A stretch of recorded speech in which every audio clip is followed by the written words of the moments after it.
daño, ¿sí? Daño celular o tisular. La inmunidad innata también actúa cuando en nuestro organismo algo funciona mal. Muchas veces el patógeno induce daño y por eso estas dos vías de reconocimiento de lectura por parte Perdón, te dejo de un cachito. ¿Será que puedo pasar para allá? ¿Sí? ¿Rápido? Sí, no importa. Perdón. Pero muchas veces la inmunidad innata también Ay, perdón. se pone en funcionamiento cuando hay daño en ausencia. Perdón, voy a pasar, discúlpame. A veces esos procesos inflamatorios que se dan en ausencia de patógenos se conocen como inflamación estéril. Como por ejemplo tener un esguince. Todos hemos tenido algún esguince en algún momento, tenemos inflamado, pero no tenemos patógenos. Hay una reacción inflamatoria.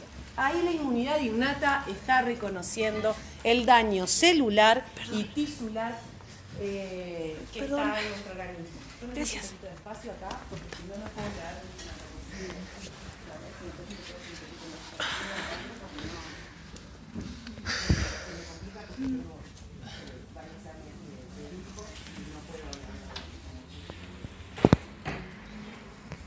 Mira, capaz que allá en la escalera tenés lugar atrás del compañero. ¿Hay libre ahí?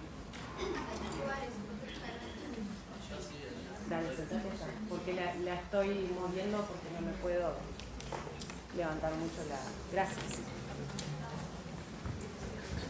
Entonces, ¿qué características tienen que tener estos patrones moleculares que son reconocidos por los receptores de la inmunidad innata?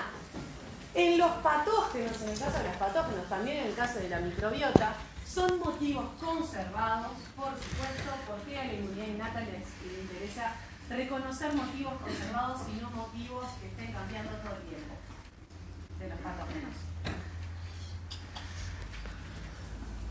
Motivos conservados. ¿Qué pasaría si un patógeno dejara de producir una molécula que es reconocida por la inmunidad innata y se pusiera a producir otra? ¿Cómo sería? ¿Cuál sería el efecto para la inmunidad innata? No lo va a reconocer. Entonces, la estrategia que encuentra la inmunidad innata es elegir moléculas que son conservadas para el patógeno. Eso es muy importante porque se tiene que asegurar que el patógeno necesite esas moléculas, como por ejemplo para su ciclo de vida, y que no pueda prescindir de ellas. Porque si prescinde, hoy te reconozco y mañana no te reconozco, ¿sí? Entonces, esa es una de las características de los PAMs, reconocer, los PAMs son motivos conservados y a su vez nos aseguramos de que sean conservados porque son esenciales para la viabilidad del patógeno. Se conservan porque no puede prescindir, porque son esenciales, ¿sí? Esa es una de las características. Y en el caso de los DAMPs se reconocen moléculas que son liberadas por células dañadas y que normalmente no están en el medio extracelular, ¿sí? ¿Cuáles son los PAMs que se pueden reconocer? Hay de una gran variedad de moléculas. En general, como les dije, las moléculas están en los patógenos. Siempre se trata de reconocer moléculas que no son producidas por nuestras propias células y que están presentes únicamente en los patógenos. Por ejemplo, motivos glucídicos, ¿sí? Nuestras células también sintetizan carbohidratos y de hecho en mucha cantidad, pero las estructuras de carbohidratos que se sintetizan en nuestras células no son las mismas que la de los patógenos. Entonces, en el caso de este caso, esto es una molécula derivada de hongo, ¿sí? Hay carbohidratos unidos de forma Hales con enlaces que en nuestro organismo no se pueden formar. Entonces, se reconocen carbohidratos particulares de patógenos. También se puede reconocer material genético presente en las bacterias, ¿sí? Que se encuentra no metilado y que son regiones muy diferentes de ADN a las presentes en nuestras células, o también material genético viral, ¿sí? Los virus, algunos virus tienen material genético bien diferente al nuestro. Por ejemplo, existen virus con doble cadena de ARN, ¿sí? Y esas firmas diferentes en el material genético, en la superficie de los patógenos, son reconocidas por los receptores de la inmunidad innata. Así que moléculas que no están presentes en nuestras células, que son conservadas y que son esenciales para su sobrevida. Esas son las características de los PAMs. ¿Qué pasa con los DAMs? Los DAMs, recuerden que son moléculas asociadas a daño, ¿sí? ¿Qué pasa con los DAMs? Como acá tenemos algunos ejemplos. Como ven, ADN o ATP, ¿no? Pueden también ser reconocidas por los receptores. ADN y ATP, que en realidad existen en todas nuestras células, pero ¿cuál es la clave? Es que no se encuentran en el medio extracelular, ¿sí? Normalmente son moléculas que se encuentran dentro de la célula y, excepto cuando la célula se daña, no son liberadas al medio extracelular. Entonces hay receptores de la inmunidad innata presentes en los leucocitos de la inmunidad innata que son capaces de reconocer estas moléculas en el medio extracelular y alertar y decirle a los leucocitos de la inmunidad innata que algo pasa porque las células están muriendo, ¿sí?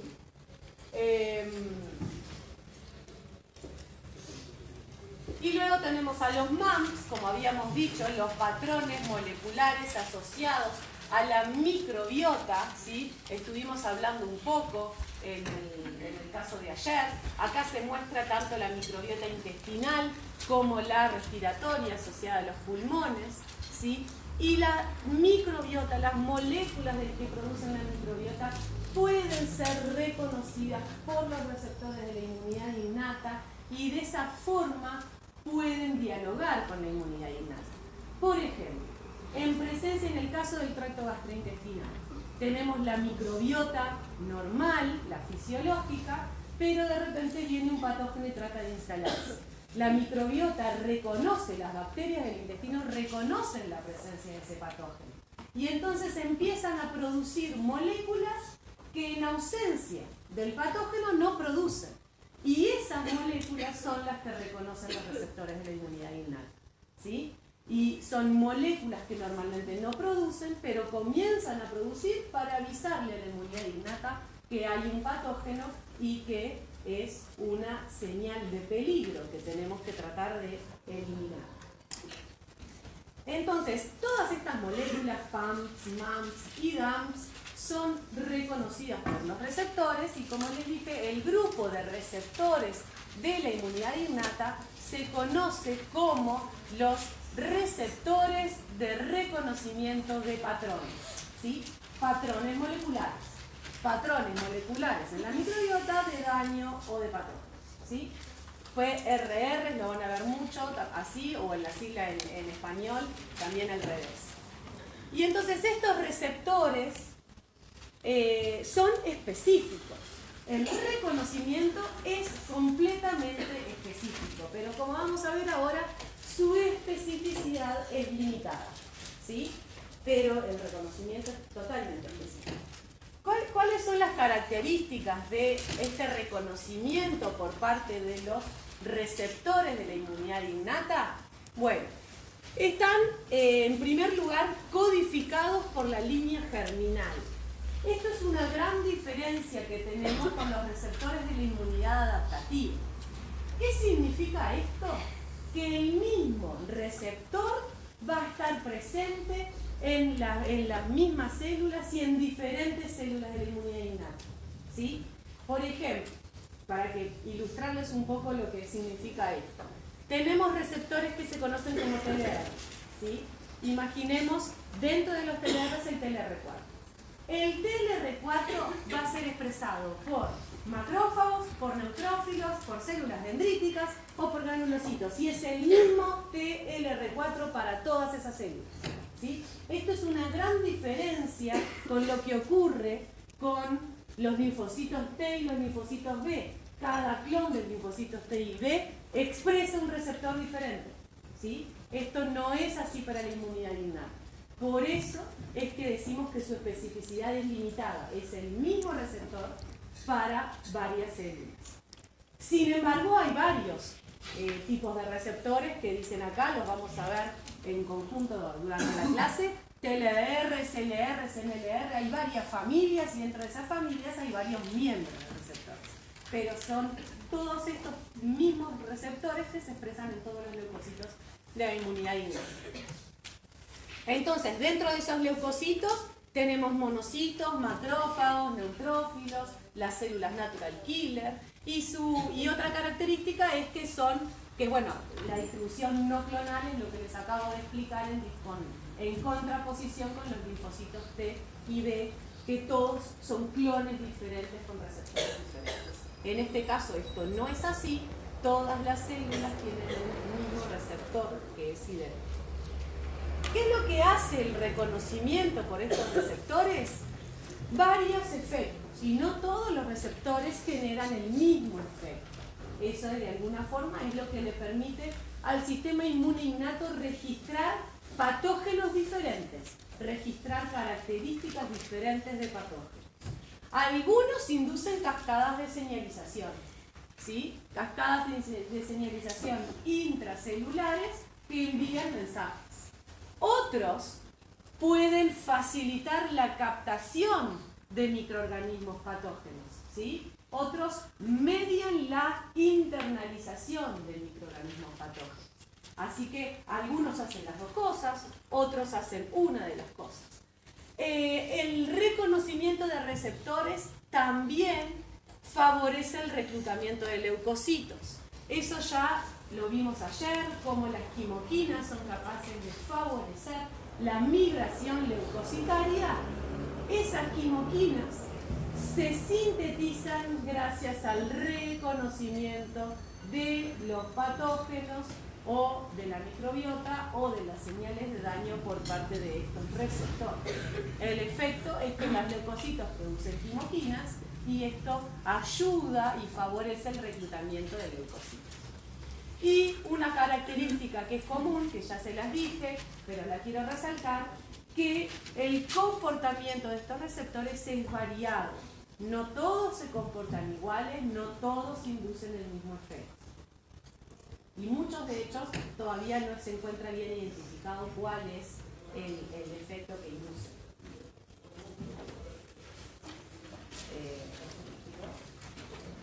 Bueno, entonces, este es un cuadro simplemente donde se contrastan las características de los receptores de la inmunidad innata, que están en esta columna, con los receptores de la inmunidad adaptativa.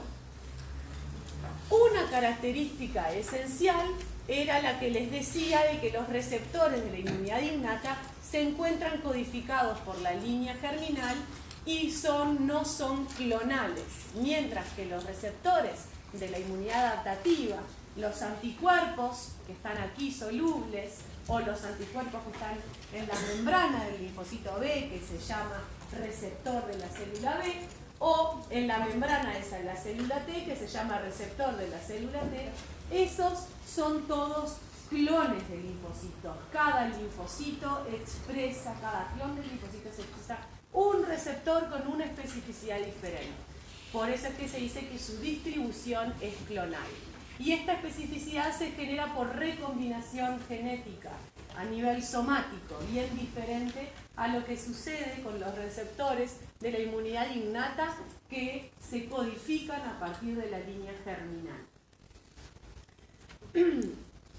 Ambos, por supuesto, esto no es una diferencia, ambos receptores son capaces de discriminar de lo extraño de nuestro propio organismo, pueden reconocer en algunos casos moléculas del organismo, sobre todo aquellos que reconocen daño, pero normalmente están preparados para tolerar las moléculas de nuestro organismo. Por eso es que son los dos capaces de hacer esto.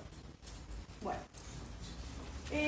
¿cómo son los receptores que se reconocen, que se utilizan en la inmunidad innata? Tenemos varios tipos, los vamos a ir viendo ahora a continuación, pero esto también les ayuda después además sobre todo cuando estudien, les ayuda como a resumir algunas características y algunos tipos de receptores. Tenemos receptores membranarios, receptores que se expresan en las membranas, ya sea plasmática o intracelulares, de los leucocitos de la inmunidad innata. En este caso son receptores membranarios, tenemos receptores de tipo TOL o los TLRs, tenemos de receptores de tipos lectina de tipo C, CLRs, tenemos receptores scavengers, que son receptores que atrapan un poco de todo, y tenemos también otros receptores que reconocen moléculas presentes en bacterias. Aquí en esta tabla se dice cuáles son los ligandos. Por ejemplo, los CLR reconocen carbohidratos, como ya les dije. Los TLR son variados, ahora los vamos a ver, y dónde se expresan. Pero estos no son los únicos, también tenemos receptores intracelulares solubles. Vamos a estar hablando de los receptores de tipo NOD o NLRs, de los receptores de tipo RIG o RLRs también. Y estos se encuentran en el interior de las células de la inmunidad innata. Y por último tenemos receptores solubles que se encuentran en el medio extracelular. Algunos ya los estuvimos viendo, como la MBL ayer con el sistema del complemento, la vía de las leptinas, ¿sí?, que se encuentran en circulación, y otras ficolinas, colectinas, pentraxinas, también que se comportan de forma similar a la proteína del complemento, reconociendo estructuras específicas de patógenos en circulación, ¿sí? Entonces, la acción combinada de todos estos receptores genera lo que nosotros conocemos como la decodificación de señales. Podemos reconocer patógenos en el medio extracelular, en la circulación, la célula a través de los receptores que se encuentran en la membrana plasmática pueden reconocer también receptores que se encuentran en el medio extracelular, patógenos que se encuentran en el medio extracelular, y en el caso de que algún patógeno entre en la célula a infectar algún patógeno intracelular, entonces también existen receptores intracelulares que reconocen patógenos. Esta diapositiva parece compleja, pero si la empezamos a analizar no es tan compleja como parece. Muestra todos los tipos de receptores, en realidad no todos, una gran parte, que se encuentran presentes en los leucocitos, ¿sí? Y un poco la pongo para ver esa gran diversidad. Hablamos de receptores presentes en la membrana plasmática, ¿sí? Todos estos receptores forman parte del grupo de los TLRs, pero los TLRs también pueden estar en el interior celular, ¿sí? Son membranarios, están anclados a la membrana endosomal, pero están en el interior de la célula. Tenemos por aquí los CLRs, también membranarios, presentes en la membrana plasmática, y como ustedes ven, la estructura es completamente diferente. Mientras que las de los TLRs es bastante homogénea entre sí, las de los CLRs varían muchísimo, y sus funciones también. Y luego por acá tenemos los NLRs, son complejos, forman complejos macromoleculares en el citosol, y aquí tenemos los RLRs o los de tipo RIG, que también están en el citosol. Vamos a ir hablando de cada uno de estos en el transcurso de estas clases. ¿No? Bueno, en principio, no me pone ninguna.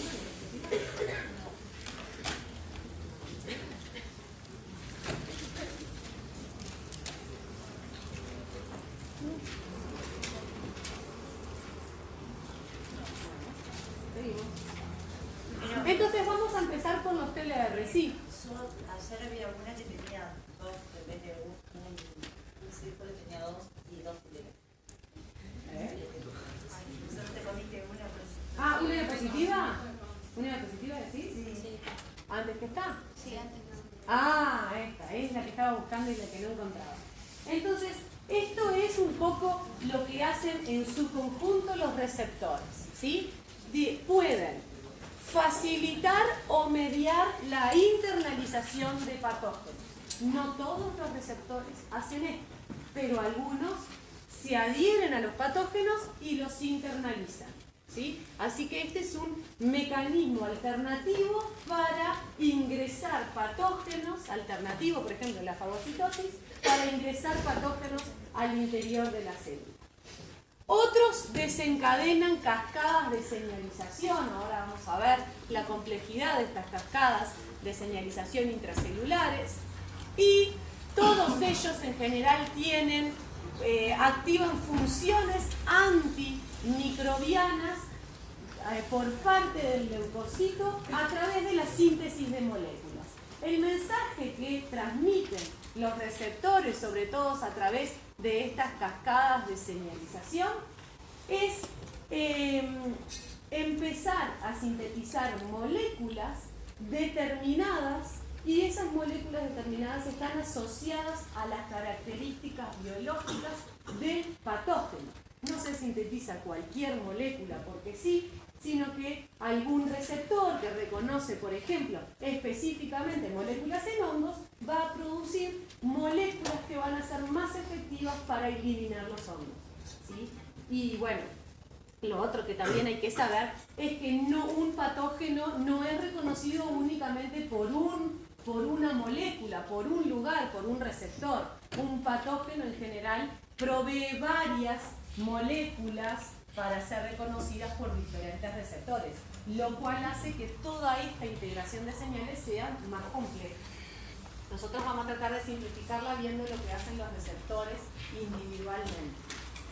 Estas funciones antimicrobianas incluyen el reclutamiento de leucocitos al sitio de infección, la potenciación de los mecanismos de eliminación, los mecanismos efectores por los leucocitos de la inmunidad innata, y eventualmente la posibilidad de activar a la inmunidad adaptativa.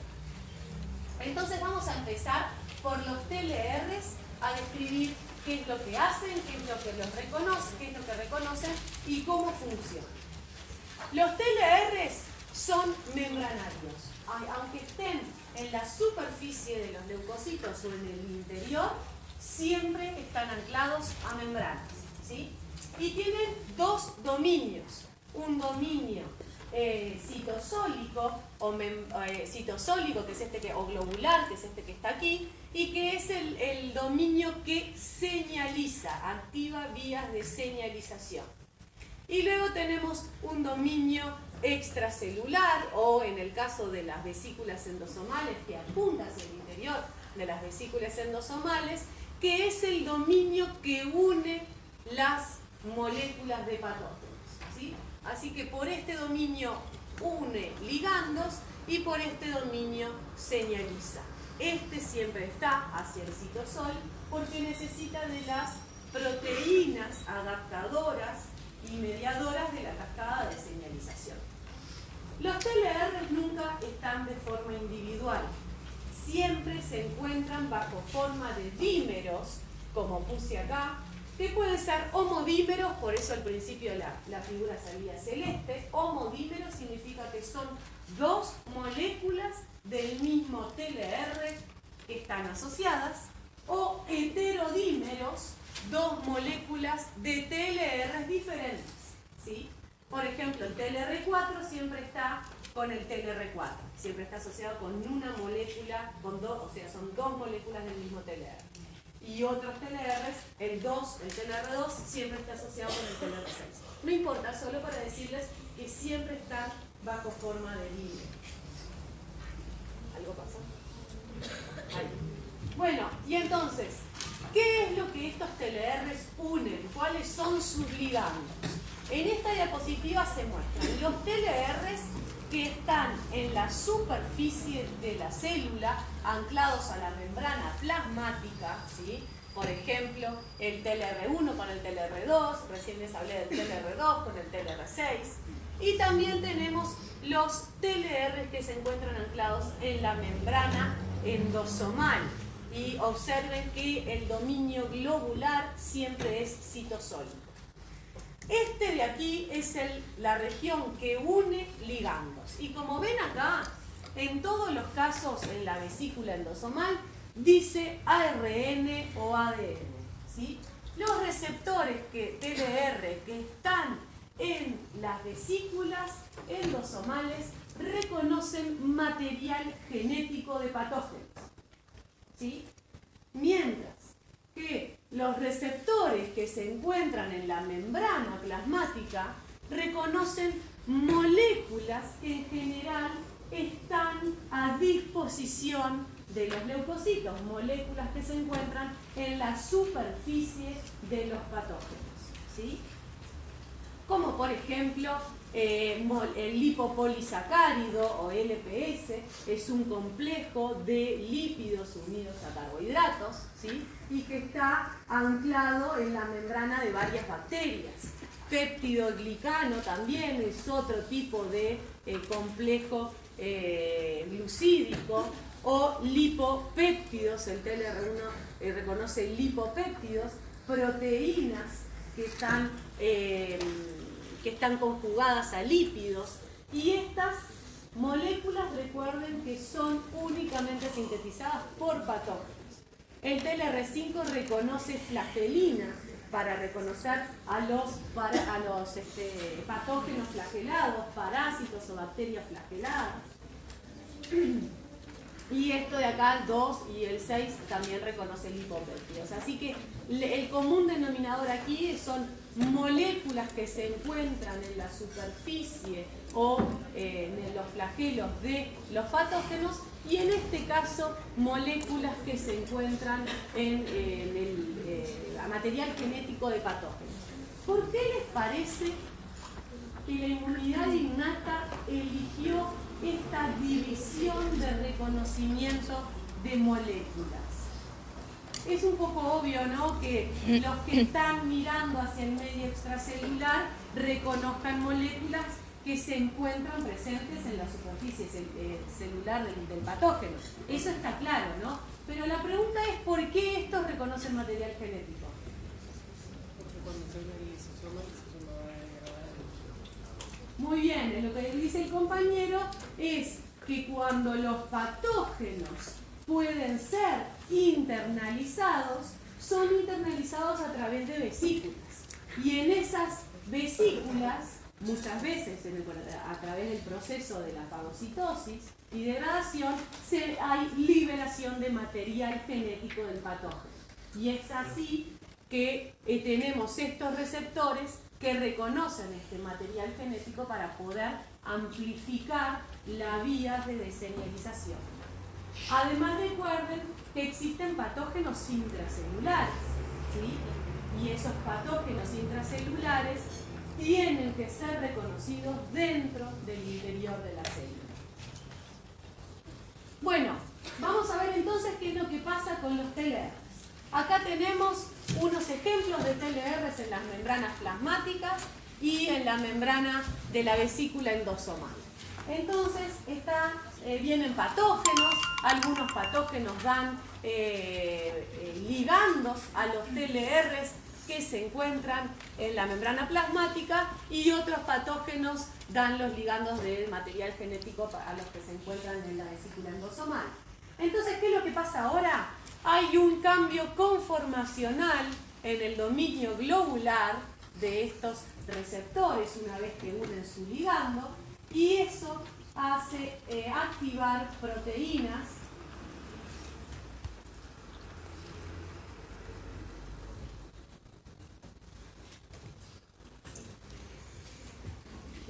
que voy y se activa todo. Voy para atrás, ahora a ver si me hace caso. Ahí está. Entonces hace activar proteínas adaptadoras. son proteínas que se encuentran en general asociadas y se activan con el cambio conformacional del dominio globular, el dominio citosólico.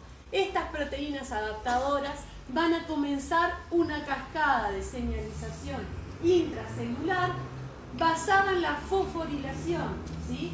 Las proteínas son quinasas, transfieren grupos fosfatos y esta transferencia activa a las diferentes proteínas que a su vez fosforilan a las siguientes, ¿sí?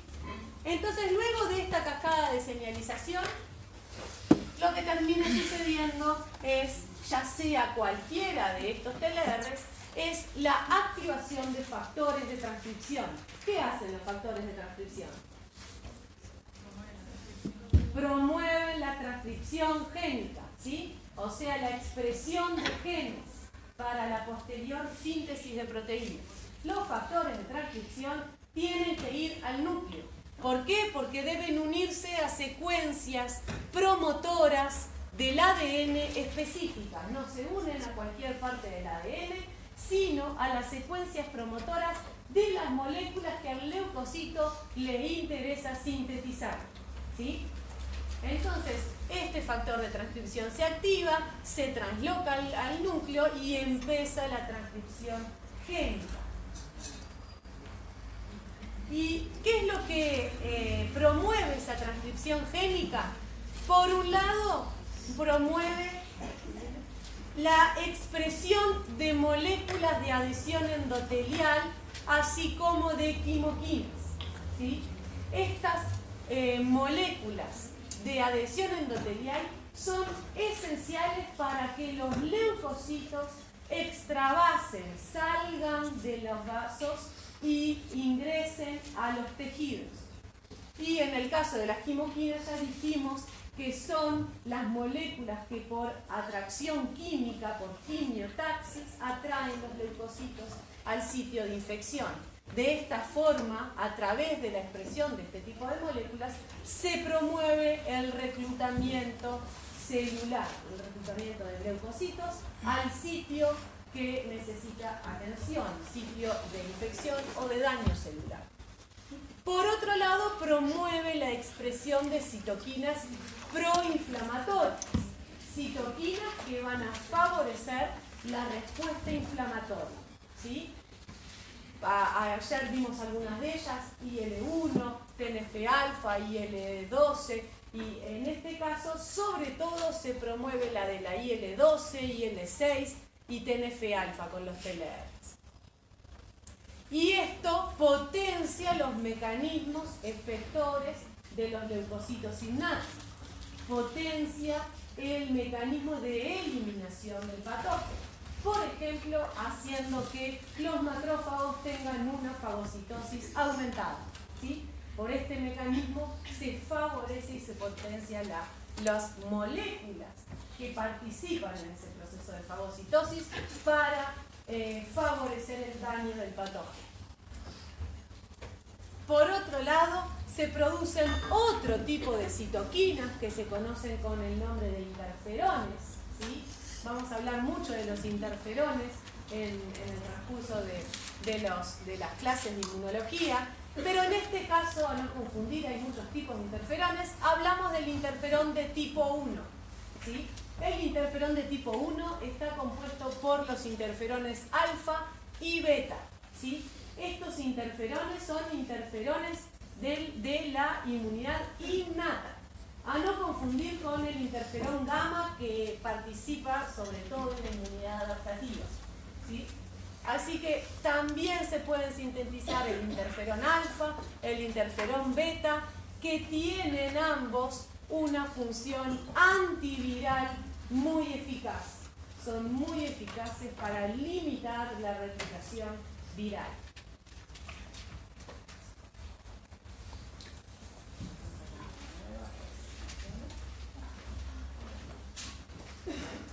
Y por último, también se empiezan a expresar moléculas coestimuladoras, sobre todo en el caso de las células dendríticas, que empieza a expresar estas moléculas que van a ser fundamentales para dialogar e interaccionar con los linfocitos T, de esas células dendríticas que migran para poder activar la inmunidad adaptativa. En este proceso son esenciales esas moléculas de coestimulación y estas moléculas empiezan a sintetizarse luego del reconocimiento por parte de estos receptores.